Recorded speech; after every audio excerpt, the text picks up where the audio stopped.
Every Indian satellite that has ever reached orbit since 1992 was pushed there by this engine. 800 kilonewtons of thrust. Made in Mahendragiri, Tamil Nadu. And it burns, one of the most poisonous fuel combinations on Earth. On purpose. Let me show you why that turned out to be a really, really good idea. Meet the Vikas engine. ISRO's workhorse since the 70s, designed at the Liquid Propulsion Systems Center in Thiruvananthapuram, to the moon. It has flown on every PSLV, every GSLV, and the rocket that carried Chandrayaan 3 to the moon.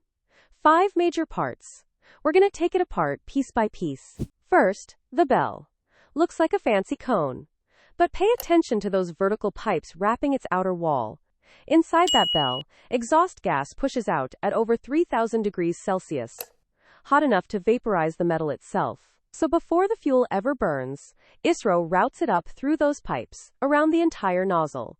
The fuel cools the metal. The metal warms the fuel. By the time it reaches the chamber, it's already preheated. Basically free energy. They call this regenerative cooling, and every modern rocket engine you have ever seen does the exact same trick. Now, the chamber. Above the throat sits a flat disc drilled with showerhead holes. That is the injector head. Through it, 2 propellants get sprayed in. UDMH on one side, the fuel. Nitrogen tetroxide on the other, the oxidizer. Here is the wild part. They do not need a spark plug. They don't need an igniter. The moment these 2 chemicals touch each other, they explode.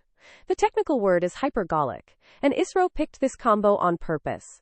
No ignition system means no ignition system that can fail mid-flight. The trade-off, both propellants are seriously toxic, which is why Mahendragiri runs full hazmat protocols, and the propellants are loaded only at the launch pad itself. Inside the chamber, 58 bars of pressure, a constant fireball, and a single narrow throat pointing straight at the ground. Okay, here is where it gets clever. To force all that propellant into the chamber against 58 bars of fire, you need pumps. Big ones. The Vikas turbopump spins both fuel and oxidizer off a single shared shaft. The shaft is driven by a turbine wheel at the bottom, just like a hairdryer, except this turbine isn't electric. It runs on hot gas. And here is the beautiful part. Where does the hot gas come from? Right above the turbine, this small red chamber, the gas generator. It is basically a tiny version of the big combustion chamber. 3% of all the propellant gets bled off and burned in this little chamber, just to spin the turbine, just to power the pumps, that pump the other 97% into the main chamber. The engine is bootstrapping itself. Honestly, it kind of cracks me up every time I think about it. Stop and think about what we just walked through. A small chamber burns 3% of the fuel. That spins a turbine. That drives the pumps. The pumps push 58 bars of propellant into the main chamber. The main chamber burns at 3,000 degrees. The exhaust slams through the throat, down the regen-cooled bell, and out the back. 800 kilonewtons of thrust. Roughly the thrust of 2 Boeing 737 engines. From a single Indian-designed engine that has been quietly evolving since the late 70s, lifting Mangalyaan, Chandrayaan 2, Chandrayaan 3, and dozens of communication satellites along the way.